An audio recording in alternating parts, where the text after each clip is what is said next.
दसऱ्याची साफसफाई बघा जिममध्ये कशी चाललेली, पूर्ण साफसफाई केली.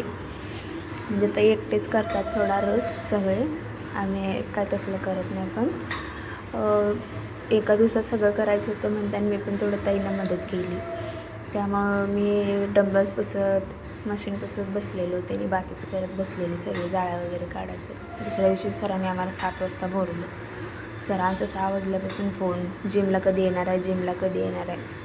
बायकांना सुख काय कधी नाही, यायचं म्हणजे यायचं. घरातलं पण करा, इथलं पण करा. इथून जाऊन मी घरातली पूजा केली.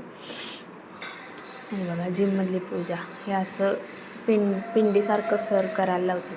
त्याच्यावर मारुती, त्यांनी मारुतीचे लई मोठे भक्त आहेत. मग परत आम्ही लवकरच आज 10 वाजता घरी आलो. मी दुपारी जरा झोपायचं म्हटलं तर ही बघा पिल्ल्यांचं आणि परत हाय तेच चाललेलं आहे.